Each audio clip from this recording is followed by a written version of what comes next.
Olá, tudo bem? Eu me chamo Eduardo e hoje vou falar um pouco com vocês sobre os leiomiomas uterinos. É uma doença muito prevalente na nossa sociedade e que ainda carece de algumas explicações, tanto para a comunidade leiga como também para a comunidade científica. Então, neste momento, iremos falar um pouco melhor sobre isso. Então, vem comigo!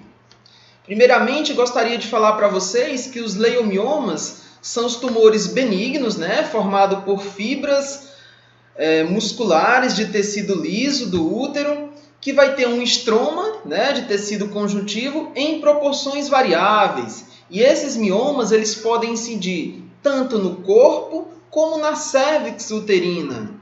Outra coisa importante é sabermos um pouco sobre a sua epidemiologia. É visto que os miomas, como são comumente chamados, são responsáveis por 95% dos tumores benignos do trato genital. Então, quando nós vemos um paciente que vai ter os sintomas típicos de mioma, que eu vou mostrar daqui para frente para vocês, a gente vai suspeitar inicialmente de miomas, porque são os tumores benignos mais frequentes do trato genital. Outra coisa importante é que a causa estrutural mais comum de sangramento uterino anormal, segundo a FIGO, que é a Federação Internacional de Ginecologia e Obstetrícia, ela coloca algumas causas estruturais e não estruturais de sangramento uterino anormal, que é o famoso Palmo-Cohen. E no Palmo são as causas estruturais, onde estão englobadas os pólipos, os adenomiomas, os leiomiomas e as causas malignas. Então, os miomas estão dentro das causas estruturais de sangramento uterino anormal. E uma coisa importante é que acomete cerca de 1/3 de todas as mulheres em idade reprodutiva, respondendo por cerca de 2/3 das histerectomias em mulheres entre 30 e 50 anos de idade.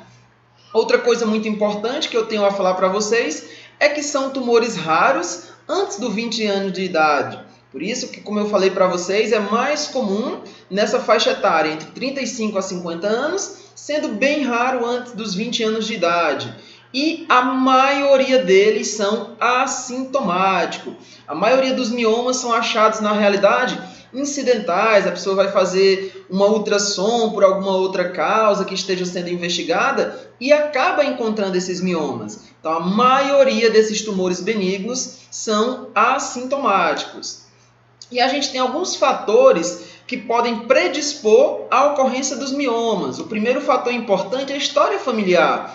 É visto que os miomas eles têm sim uma predisposição genética e pessoas que têm antecedentes familiares têm um risco relativo aumentado em cerca de 2,2 vezes para mulheres que têm mãe e irmãs com miomas. Outra coisa importante é a idade, esse que se configura por ser o principal fator de risco para miomatose, como eu falei para vocês, bem comum em mulheres em idade reprodutiva, tendo sua maior incidência na faixa etária que compreende dos 35 aos 50 anos de idade, e muitas têm uma regressão, a maioria na pós-menopausa, e essa regressão é uma regressão natural, devido a quedas dos níveis estrogênicos, ou então algumas mulheres que podem ter essa regressão por causa cirúrgica, após quimioterapia, tudo isso pode ocorrer.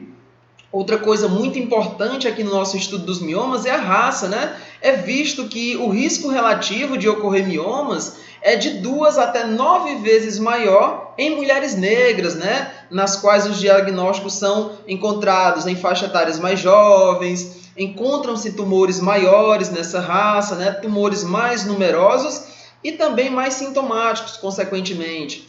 Pessoas que têm menarca precoce, principalmente antes dos 10 anos de idade, também tem um aumento do risco relativo de desenvolver a doença miomatosa. Fatores como nuliparidade, infertilidade, assim como longos intervalos também do último nascimento, também vem aumentar esse risco. E obesidade, A gente verifica que tem um aumento na incidência em torno de 20% a cada 10 quilos de ganho corporal. Ou seja, é muito importante que as mulheres se atentem para essa questão de obesidade, porque a gente tem um aumento dessa incidência em mulheres obesas. Isso porque o nosso fígado ele vai reduzir a síntese da SHBG e, consequentemente, a gente vai ter um aumento da quantidade de estrona circulante, gerando assim, um aumento da incidência de doença miomatosa. Só que assim como nós tivemos esses fatores que são predisponentes, a gente tem também alguns fatores que são fatores protetivos. E o primeiro fator protetivo que eu quero trazer para vocês são os anticoncepcionais, Os anticoncepcionais orais, eles protegem contra a formação de novos miomas. Eles reduzem o risco em torno de 17% a cada 5 anos de uso, Então é um fator de proteção o uso de drogas anticoncepcionais. A paridade também, como eu já tinha falado anteriormente para vocês, a gente tem uma diminuição do risco de doença miomatosa a cada gestação e essa diminuição ela pode chegar a torno de 1/5 após 5 gestações. Então, como eu falei para vocês, nulliparidade e infertilidade é um fator predisponente, já multiparidade já vai ser um fator de proteção. Outra coisa importante é o tabagismo. Sim, então agora eu vou fumar. Não. Se você fumar, você vai ter câncer de pulmão, você pode ter algumas doenças pulmonares, Então não vamos usar esse fator protetivo para nos apegarmos a eles. Mas alguns autores advogam que o tabagismo é sim um fator de proteção para a doença miomatosa. O mecanismo ninguém ainda sabe explicar, é um mecanismo desconhecido. Só que alguns autores advogam que o tabagismo ele gera um quadro de hipoestrogenismo. Então, esse hipoestrogenismo seria um fator protetor em relação à doença miomatosa, Foi visto que as pessoas que fazem uso do tabaco diminuem em 18% o risco com o consumo de 10 cigarros por dia. Então, é um dos fatores de proteção, tanto os de anticoncepcionais, quanto a multiparidade e o uso do tabagismo. Tudo bem, Eduardo, já entendi os fatores predisponentes, os fatores de proteção, mas o que é que causa o mioma, Qual é a sua etiopatogenia? E aqui a gente tem alguns pontos muito importantes que merecem ser debatidos. O primeiro ponto são algumas mutações somáticas miometriais, onde a gente vai verificar a perca do controle do crescimento celular, vamos verificar um crescimento tumoral gradual e progressivo, e também uma origem monoclonal que vai ser independente, e com um comportamento biológico bem distinto. Outra coisa importante é que essa etiopatogenia está ligada a ser hormônio dependente, como por exemplo, estradiol e progesterona vão promover o crescimento durante a minacme. Outra coisa importante é a genética, também os esteroides, onde anormalidades cromossômicas de surgimento tardio também podem estar envolvidas com a doença miomatosa.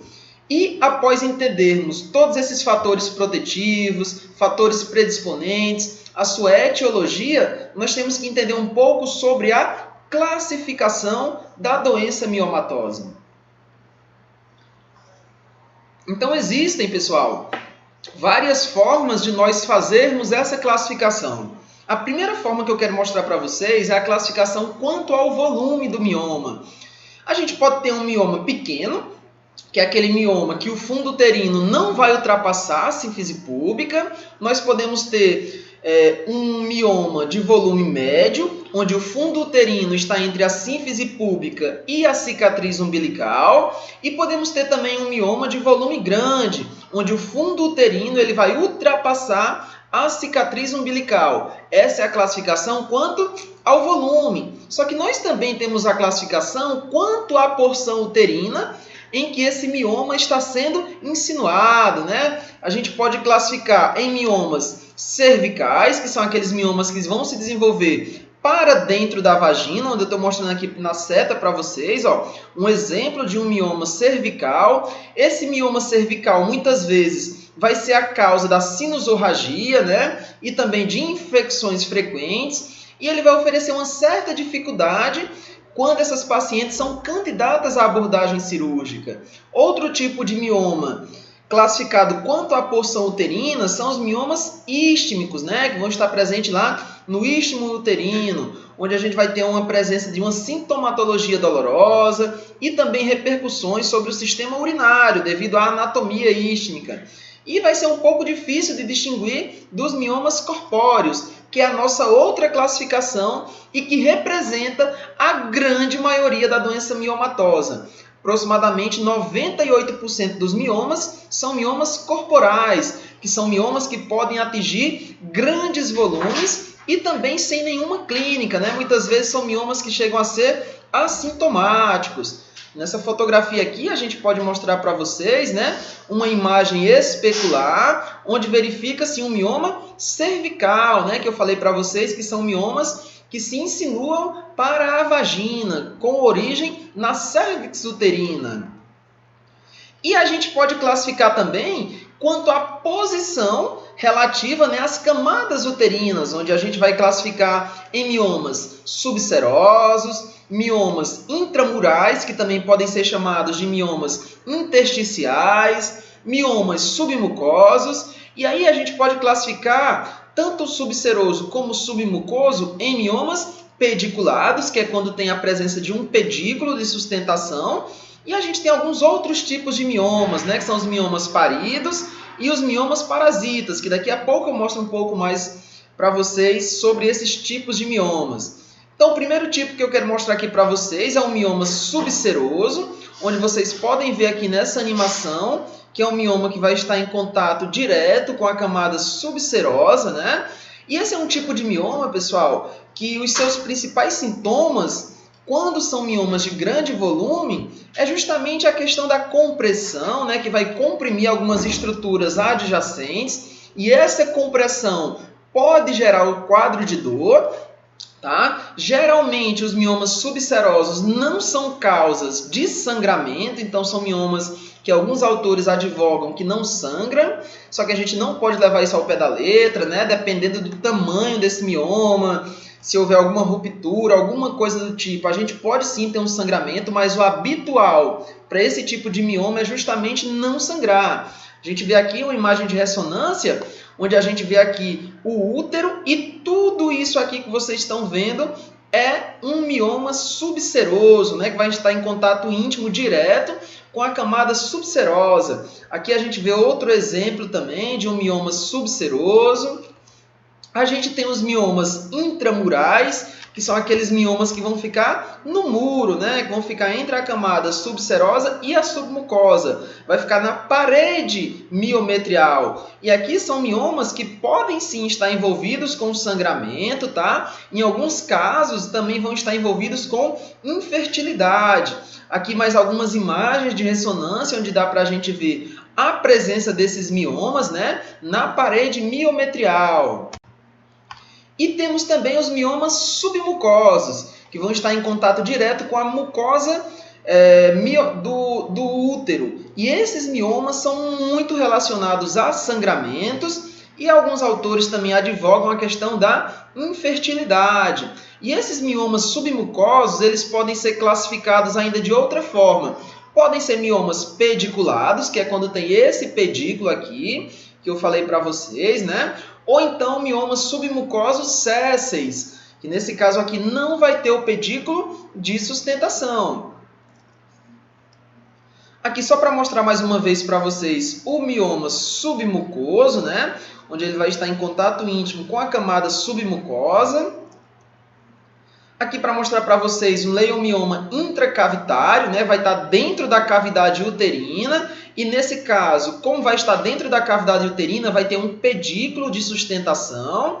Desse outro lado aqui já vai ser um mioma subseroso, que também vai ser pediculado, dá para a gente ver com bastante nitidez também nesse caso. E aqui é o que eu falei para vocês anteriormente, que é a questão do mioma parasita, né? Principalmente alguns miomas subserosos, pediculados, às vezes sofre uma torção, ele se desliga ali da camada uterina e ele pode se disseminar para outras regiões do nosso corpo, como, por exemplo, nossas regiões intestinais, né? Aqui dá para vocês verem uma massa pélvica, né, de cerca de 10 centímetros de diâmetro, que está aderida ao aumento, né, ao colo sigmoide e também ao ligamento redondo direito. Então, nesse caso aqui, quando nós temos um mioma, que ele se desliga da sua porção uterina e vai até outra região, a gente chama de miomas parasitas.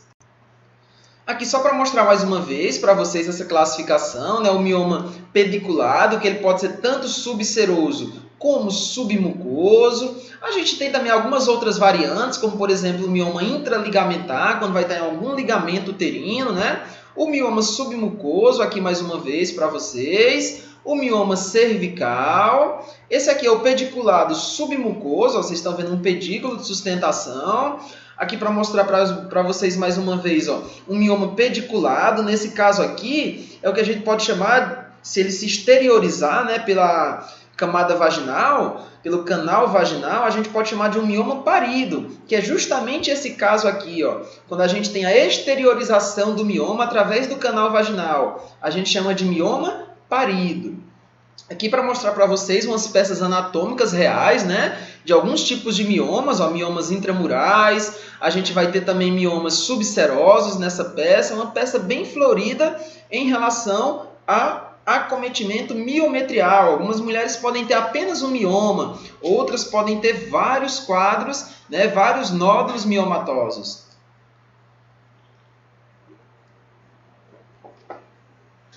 Dando continuidade para mostrar aqui para vocês também, ó, dá para a gente ver novamente um leiomioma aqui submucoso, aqui para vocês se situarem a cavidade endometrial, a mucosa endocervical, e aqui ó, são alguns miomas intramurais, né, que estão na parede miometrial, são os miomas intramurais, estão dentro daquele muro, né?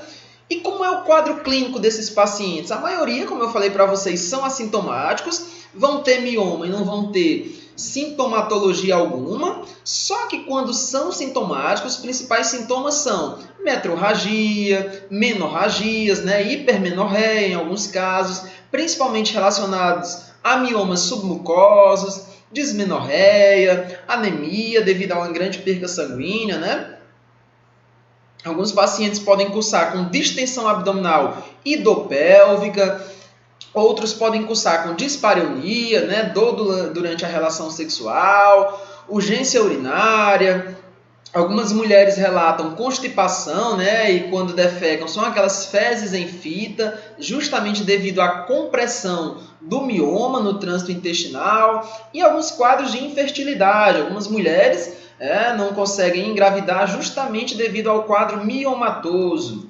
E como é que vai ser esse nosso diagnóstico, né? A primeira coisa, igual qualquer doença na medicina, nós temos que começar investigando os sintomas. Então, nada melhor para investigar sintomas do que uma anamnese bem feita, né? Essa anamnese que vai ser uma entrevista que nós iremos fazer com a nossa paciente. Então, a gente vai ver a raça, a idade, a paridade dessa paciente. Como eu mostrei para vocês, são fatores muito importantes, né, de risco ou de proteção para a nossa paciente. A sintomatologia, se ela sente alguma coisa, se ela não sente, né? E o sangramento uterino anormal, como eu falei para vocês, é o sintoma que vai estar mais comumente associado. E eu também falei para vocês que no caso dos miomas subserosos, a maioria são assintomáticos, não vão ter relação com os sangramentos, né? Já os submucosos e os intramurais, sim, vão alterar essa questão do fluxo menstrual, os intramurais vão aumentar a intensidade ou então a duração do fluxo, e os submucosos, a maioria dos quadros, né,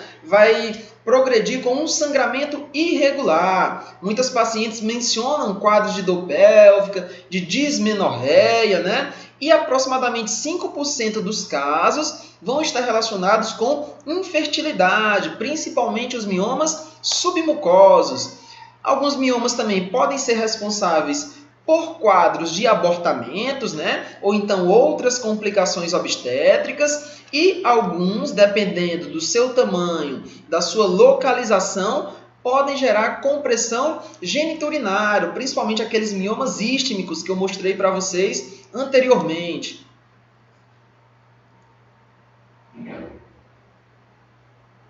Após nós fazermos essa avaliação inicial, né, com essa história dessa paciente, com essa avaliação, a gente vai fazer o nosso exame físico, que é outra coisa muito importante no manejo dessas pacientes. E no nosso exame físico, nós podemos iniciar, né, com alguns exames básicos, como, por exemplo, toque bimanual, onde através do toque nós podemos identificar o útero, sua posição, seu volume, a sua forma, o seu contorno, né? a sua consistência está mais endurecida, está mais amolecida, a sua mobilidade, se é móvel, se é imóvel. Podemos ver também a questão do volume abdominal, que em alguns casos pode ter sim um volume aumentado. Vamos verificar se o crescimento desse mioma é rápido ou lento. Isso já vai ser através de um segmento longitudinal dessa paciente. A cada consulta você vai avaliando se está crescendo ou não, né? E se vai ter crescimento após a menopausa. Se tiver crescimento desse mioma após a menopausa, temos que abrir o olho, podemos estar diante de uma degeneração, né? E mioma que cresce após a menopausa, o mais comum é ter uma degeneração sarcomatosa, ou seja, um mioma virando câncer, né? Então temos que prestar muita atenção em relação a isso. Outra coisa importante é ver se tem corrimento vaginal e se a paciente tem algum distúrbio intestinal. Como eu já falei para vocês, a questão da constipação, né? As fezes em fitas, e algumas referem até quadros de hemorroidas. Após eu fazer a minha anamnese e o meu exame físico, eu já vou ter uma suspeita bem singular, né, em relação ao meu diagnóstico, nesse caso se for mioma ou não. E a partir daí, pessoal, eu posso lançar mão de alguns exames complementares. Um dos principais exames que a gente utiliza na nossa prática médica é justamente a ultrassom pélvica transvaginal ou então transabdominal, que é um exame muito importante, né? E também facilmente acessível. Praticamente todas as cidades do Brasil hoje têm um aparelho de ultrassom, né? Então é um exame bem acessível, tem um preço acessível à população também, e é um importante exame para que nós possamos visualizar esses miomas. Muitos colegas médicos fazem esse mioma injetando, né, soro fisiológico na cavidade uterina.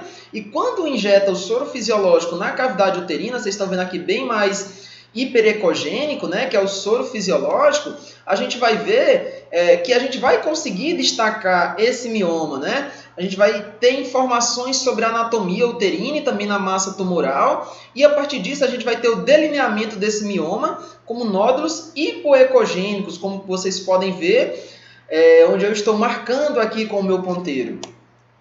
Pode haver calcificações, né? A gente pode também observar esses quadros. Dá para ver se o contorno do mioma é bem ou mal definido. Aqui a gente está vendo que é um mioma com um contorno bem definido, né? E outra coisa importante, dá para a gente ver também a vascularização, né? Que vai ser predominantemente periférica. Nesses casos, a gente pede um ultrassom com Doppler para ver a vascularização desse mioma.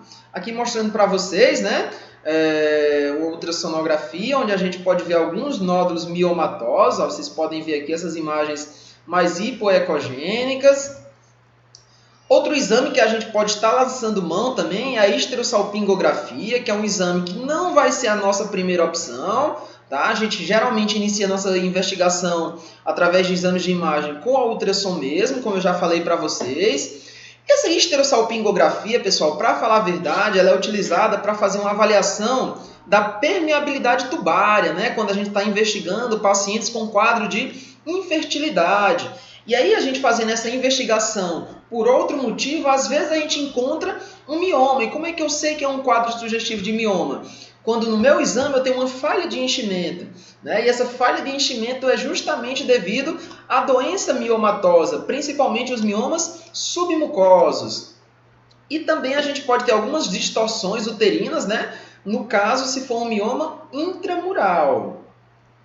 Outro exame muito importante também que dá para a gente realizar é a tomografia computadorizada, né? Só que não é um exame que é indicado de rotina. Se a sua paciente tem mioma, não precisa você indicar uma tomografia para ela, né? Ela vai ser útil quando a gente está no planejamento do tratamento ou então quando nós temos a suspeita que essa paciente está evoluindo com alguma degeneração maligna, como foi o caso que eu falei para vocês anteriormente, daquelas mulheres que têm um crescimento do mioma após a menopausa. Após a menopausa, esses miomas é para eles reduzirem justamente pelo quadro de hipoestrogenismo. Então, quando eu tenho após a menopausa um aumento, né, do volume miometrial, eu posso sim estar diante de uma degeneração maligna, né, uma degeneração sarcomatosa. Então, nesses casos, a tomografia computadorizada vai ser de grande importância.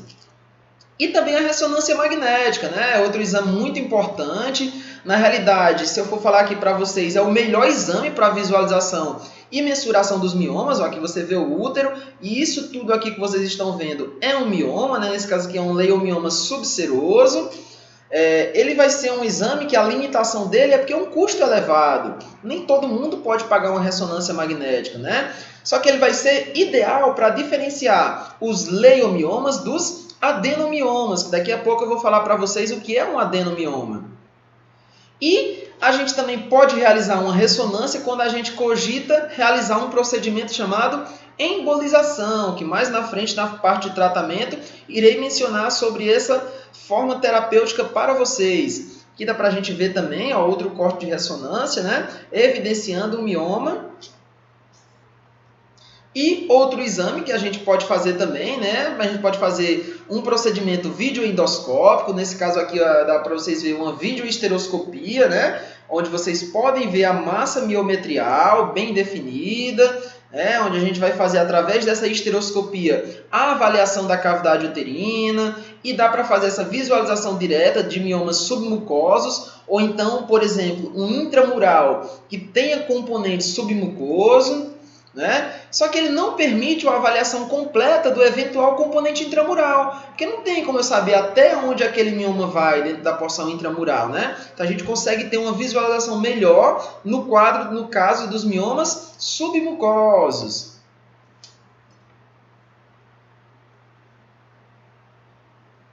E a gente pode ter também, pessoal, a videolaparoscopia, só que preste atenção, ninguém vai indicar a videolaparoscopia para descobrir o mioma, tá? Isso aqui não é indicado para fins diagnósticos. O que é que acontece? A videolaparoscopia vai ser indicada, por exemplo, em casos de infertilidade, né? Ou então quando a paciente tem alguma outra afecção ginecológica que necessita fazer uma videolaparoscopia. E aí, quando eu estou fazendo essa videolaparoscopia com outros fins, eu me deparo com um mioma. Então, vai ser, nesse caso, um achado incidental, né? E esses leiomiomas, eles podem ser, como eu já falei para vocês, achados incidentais em laparoscopias com outras finalidades. Aqui para mostrar para vocês mais uma vez a imagem de ressonância e da esteroscopia. Na ressonância a gente vê aqui o útero, né? E tudo isso aqui que vocês estão vendo é o nosso leiomioma, né? Ó, que eu destaquei para vocês. Aqui na esteroscopia, como eu já mencionei, dá para a gente ter uma visão direta desse mioma, né? E já dá para a gente fazer aqui a miomectomia também, se for o caso. Eu vou falar mais na frente para vocês sobre as opções terapêuticas. E a partir de tudo isso, pessoal, quando a gente entende tudo sobre mioma, que eu já falei para vocês, e faz o seu diagnóstico, após esse diagnóstico de mioma, não basta dizer, pronto, você tem mioma e acabou. Não. Agora a gente vai ter que fazer a classificação esteroscópica desse mioma, né? Através daquele procedimento que eu mostrei para vocês, que é a esteroscopia. Então, no ano de 1993, a Sociedade Europeia de Endoscopia Ginecológica classificou o mioma através de níveis, né? O nível 0 é aquele mioma em que todo ele está dentro da cavidade. Vocês estão vendo aqui a cavidade uterina. Então, esse mioma aqui, nível 0, é o que está totalmente dentro da cavidade. É um mioma de fácil retirada, né? Eu consigo retirar por miomectomia de forma bem prática.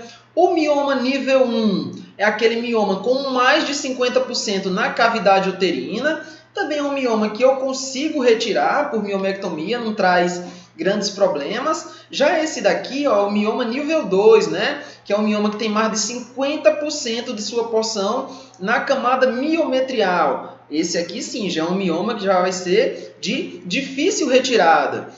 E aí, Lasmar, em 2004, veio completar essa classificação europeia. Ele usou o mesmo grau de penetração que eu já falei para vocês, que foi definido em 2003, né? E aí ele adicionou algumas outras coisas nessa classificação, como, por exemplo, a extensão da base do mioma.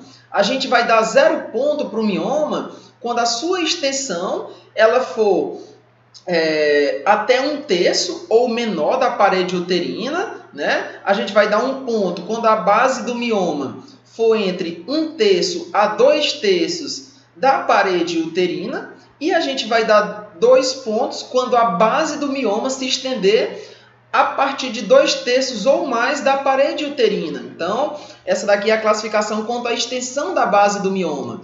A gente pode classificar também o mioma quanto à sua topografia, onde a gente vai dar 0 pontos quando ele vai estar, né, no terço inferior da cavidade uterina. Vamos dar 1 ponto quando ele estiver no terço médio e vamos dar 2 pontos quando ele estiver no terço superior da cavidade uterina. E aqui tem um detalhe. Se o nódulo estiver na parede lateral, além dessa pontuação que eu citei para vocês, a gente adiciona mais 1 ponto. Tá? E a gente classifica também o mioma quanto ao seu tamanho, né? Se for um mioma menor que 2 centímetros, menor ou igual a 2 centímetros, é 0 pontos. Se for maior que 2 e menor que 5 centímetros, eu dou 1 ponto. E se for um mioma que tenha 5 centímetros ou mais, eu dou 2 pontos.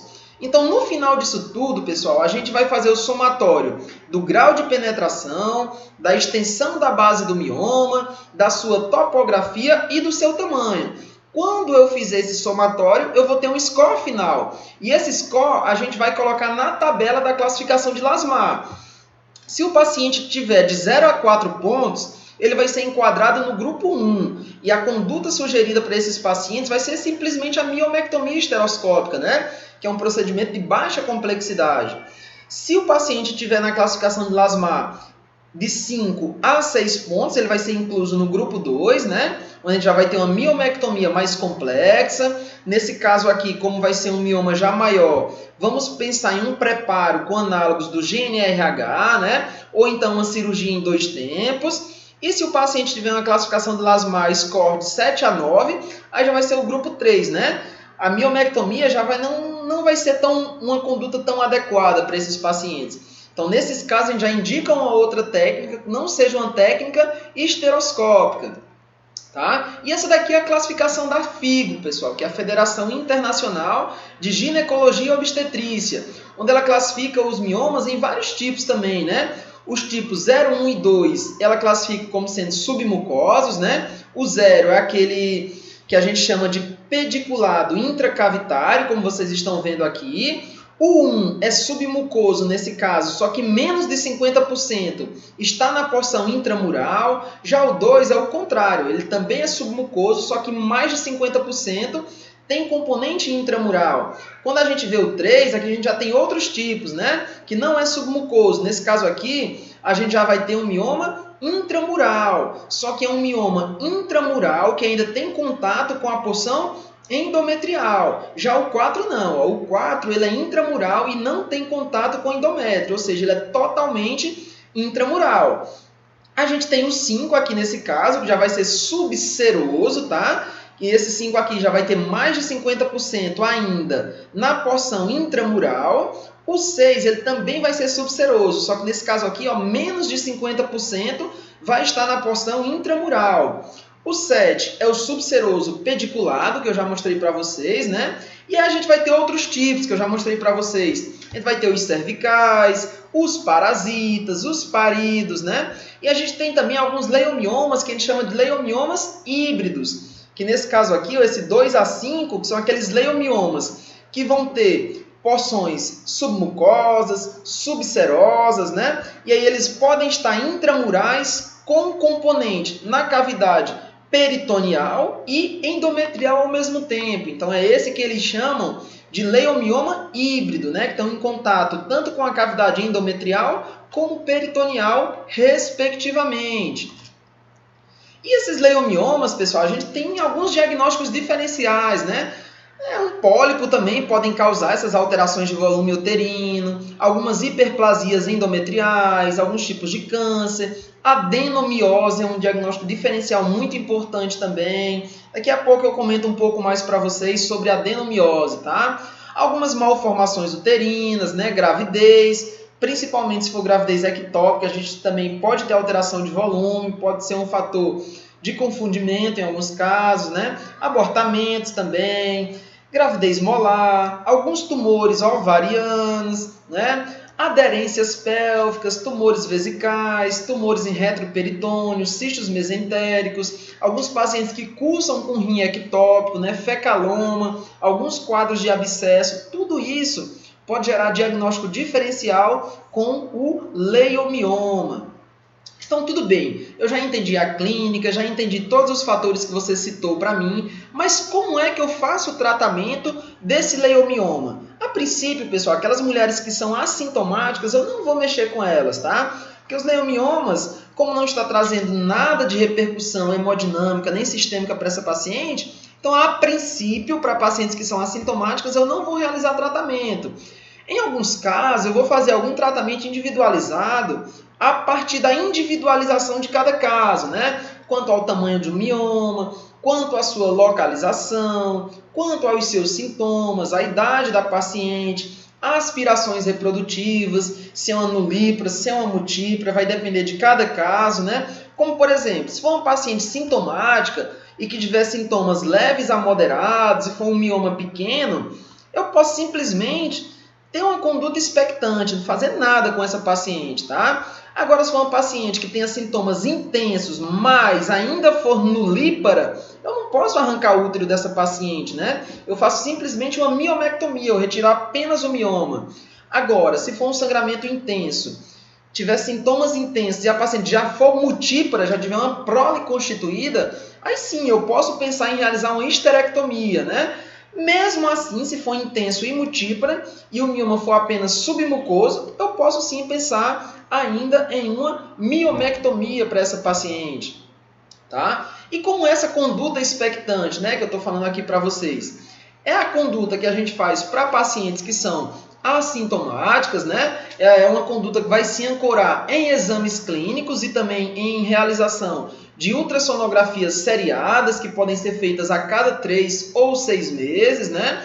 A gente tem que assegurar que os tumores não estão crescendo rapidamente, porque se estiver crescendo rapidamente, temos que ligar o sinal de alerta. Em pacientes que são pouco sintomáticas ou então na perimenopausa, são assintomáticas com tamanho estável ou em regressão, então a gente pode lançar mão sim nesses casos da nossa conduta expectante. E em alguns casos, pessoal, quando eu vou lançar mão do tratamento clínico, eu vou lançar mão desse tratamento clínico para realizar o alívio dos sintomas, né? Vai ser um tratamento que vai estar indicado para redução do volume tumoral, né? Controle da perda sanguínea, principalmente a anemia pré-operatória, que é um fator muito importante nas nossas pacientes. Pacientes na perimenopausa que têm um alto risco cirúrgico. E aí a gente vai ter várias opções medicamentosas que eu vou citar algumas para vocês aqui. O primeiro importante, né, são os análogos do GNRH. A estrelina é um muito importante aqui, que vale ser citado, né, que vão ser muito efetivos no tratamento clínico, na realidade são os mais efetivos, né? São substâncias que vão estimular a produção e a liberação de gonadotrofinas pela nossa adenohipófise. Podem ser utilizadas por via intramuscular, subcutânea ou nasal. Nesses casos, a via oral vai ser contraindicada por causa das peptidases do trato gastrointestinal, tá? Vai gerar uma diminuição do tamanho dos miomas, né? De 30% a 70%. Imagina um mioma, por exemplo, de 10 centímetros cair para 3 centímetros. É uma diminuição muito significativa, né? No entanto, a maioria dessas pacientes vão desenvolver amenorreia, cerca de 2/3 das pacientes, e os principais efeitos colaterais é o hipoestrogenismo, perda de massa óssea, né, justamente por esse hipoestrogenismo, fogachos, ou seja, são sintomas da perimenopausa, né, ressecamento vaginal, são aqueles sintomas menopáusicos, né, e eles são empregados não para fazer esse tratamento clínico de rotina, a gente não passa isso para a nossa paciente no consultório, justamente por causa desses sintomas. É como se a gente estivesse gerando uma menopausa na mulher. Então, as mulheres não querem esse tratamento. Então, a gente lança mão desses análogos do GNRH basicamente no pré-operatório, né? Justamente para reduzir o tamanho desse tumor e também para reduzir os quadros de anemia. Então, a gente emprega os análogos do GNRH na nossa prática principalmente para isso. Diminuir o tamanho do tumor e diminuir a anemia pensando em um ato cirúrgico. A gente tem também o danazol, né, que vai ser um esteroide sintético com propriedades androgênicas, né, e também efeitos progestogênio-like. Vão ser uma medicação que vai induzir a amenorreia, né, que nesse caso vai controlar a anemia, vai reduzir o mioma, segundo alguns autores, segundo outros, não vai ter um efeito redutor muito importante. A ausência da menstruação nessas pacientes está indicando para nós que tem uma resposta terapêutica. E quais são os efeitos colaterais, né, do danazol? Ganho ponderal, hirsutismo, retenção hídrica, fogachos, ou seja, não são medicações que a gente utiliza muito na nossa prática também. Tá? A gestrinona já é uma opção um pouco melhor, né? É um derivado da 19-nortestosterona, vai ter propriedades androgênicas e antiprogestogênicas, promove a diminuição do tamanho dos miomas e induz a amenorreia em 50% a 100% dos casos. E uma coisa importante, quando a mulher para de tomar a gestrinona, o efeito da medicação permanece mesmo com a interrupção da medicação, né? Foi feito um estudo em que foi visto que 89% das pacientes tratadas por 6 meses com a gestrinona, o volume uterino permaneceu menor que o volume pré-tratamento, né? Mesmo após 1 ano e meio da suspensão da terapia, ou seja, uma medicação importante nas nossas condutas, né? O sistema intrauterino, né, liberador de levonorgestrel também pode ser utilizado, né, o DIU, vai reduzir os sangramentos, incrementos dos índices hematométricos, né, diminuindo a anemia. Só que é uma medicação que não vai reduzir o tamanho dos miomas, é simplesmente para reduzir o sangramento e prevenir a anemia. E a gente tem também os anticoncepcionais, que eu já tinha mencionado para vocês, né? Principalmente os anticoncepcionais combinados e também os agentes progestágenos, né? Vão gerar uma atrofia endometrial e também são úteis na redução dos sintomas. Vão diminuir também o risco de novos miomas e de crescimento dos pré-existentes, daqueles que já estão ali, né? Os progestogênios podem ser indicados, nesses casos, nos sintomas hemorrágicos, né? E a hormonioterapia não apresenta um efeito na redução do tumor. É justamente nessa questão aqui também de sangramento, né? E é muito útil na redução desses sintomas. E a gente tem uma nova medicação, né? Que é o Esmia, que é o modulador seletivo dos receptores de progesterona. Infelizmente, é uma medicação que ainda não está disponível no Brasil, onde a paciente toma de 5 a 10 miligramas até 3 meses, né? As pessoas que utilizaram essa medicação, nos estudos que foram feitos, foi vista uma redução significativa no volume desses miomas, né? Teve um controle do sangramento excessivo, sem suprimir os níveis de estradiol, que é muito importante, né? E foi uma medicação que gerou poucos efeitos adversos, ou seja, é uma medicação promissora, no entanto, ainda não chegou ao nosso país.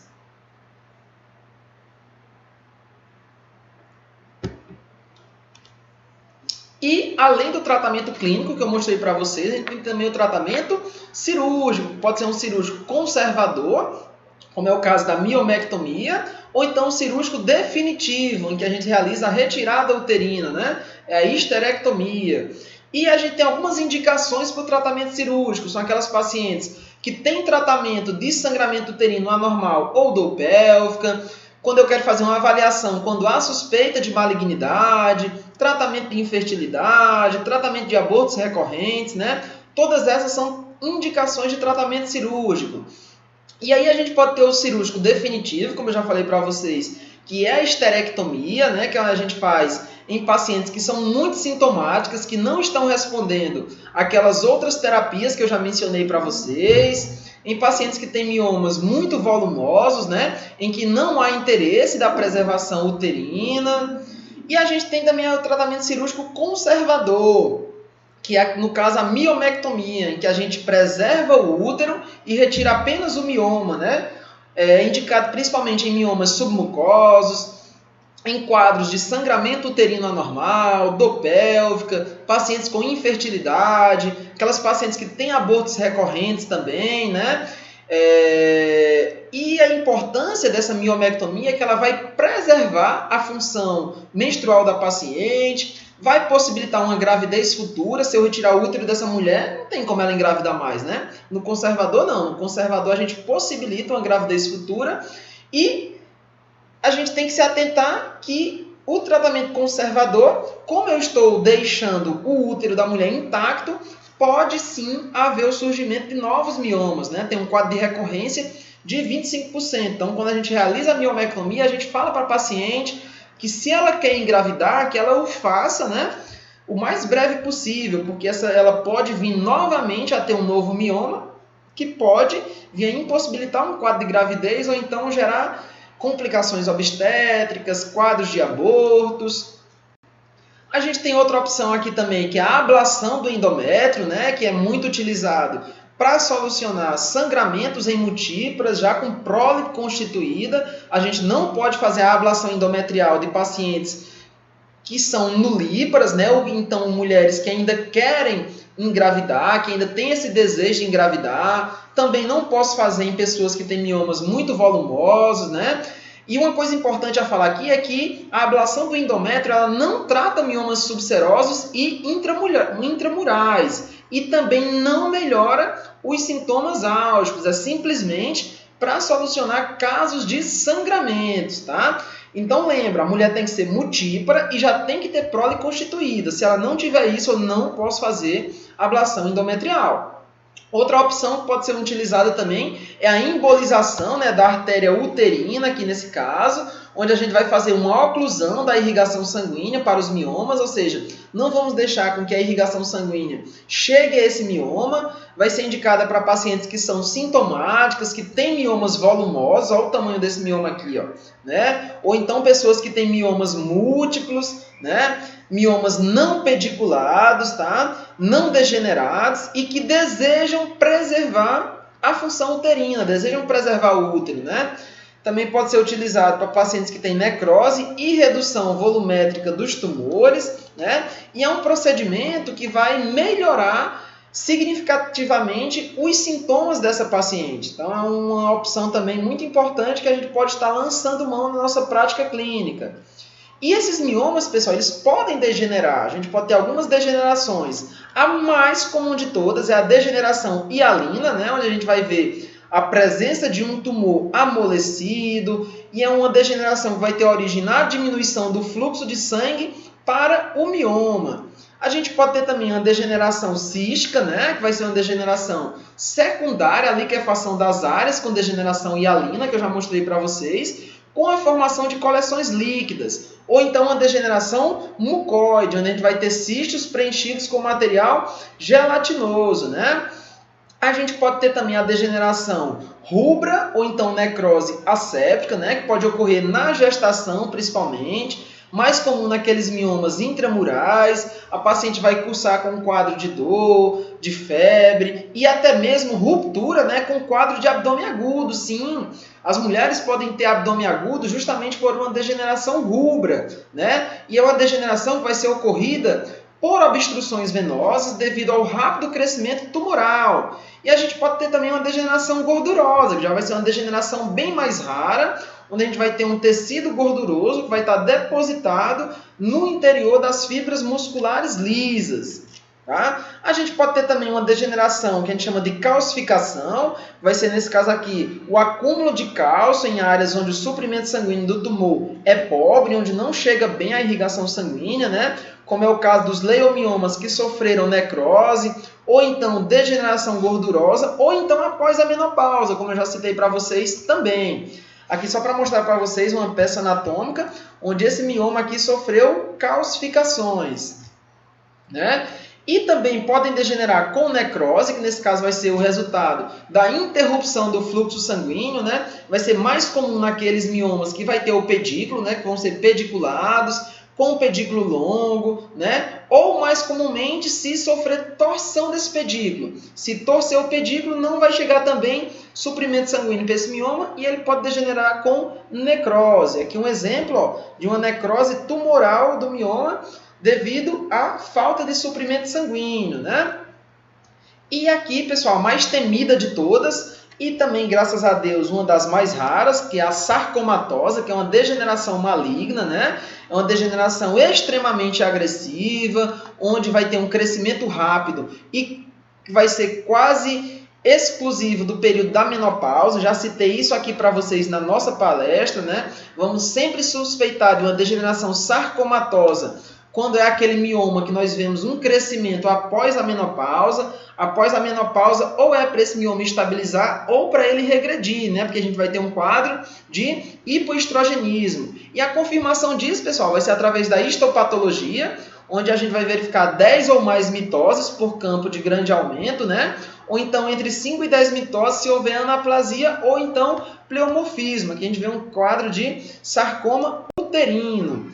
E um dos principais diagnósticos diferencial dos leiomiomas, pessoal, é a adenomiose. Só que nesse caso aqui a gente vai ter um sangramento associado a dismenorreia secundária, ou seja, dor, né? Uma paciente que vai ter um quadro de dor muito sugestivo. E nesses casos a gente vai ver um miométrio heterogêneo. Vocês podem ver aqui nessa ultrassom que a gente vai ter um miométrio heterogêneo. Vocês estão vendo essas áreas aqui mais hiperecóicas, né? Vão ser uma área de miométrio heterogêneo. Na ressonância, que é um exame muito melhor para a gente fazer a diferença de leiomioma para adenomioma, como eu falei mais atrás para vocês quando eu falei da ressonância, o que vai sugerir um quadro de adenomioma é quando nós temos uma zona juncional mioendometrial maior que 12 milímetros. Então, quando nós temos esse aumento aqui, né, a gente vai ter um quadro altamente sugestivo, aliado à clínica de sangramento e dismenorreia secundária de adenomioma, né? Só que o diagnóstico definitivo vai ser só histopatológico. Então, o tratamento para essas pacientes é a esterectomia, né? Esterectomia é o tratamento definitivo. Só que a gente tem algumas opções para ir manejando, né? O dietroprogesterona, aquela ablação do endométrio que eu já falei para vocês, tá? Aqui só para mostrar para vocês a questão do leiomioma, né? E aqui do adenomioma, né? A gente já vai ter um endométrio heterogêneo. Essas são as minhas referências bibliográficas, pessoal. Quero agradecer a vocês imensamente por estarem aqui conosco nesse momento, nesse grande congresso. Aqui estão os meus contatos, as minhas redes sociais. Me sigam no Instagram e a partir de agora estou à disposição para tirar todas as dúvidas de vocês. Muito obrigado pela atenção e até a próxima.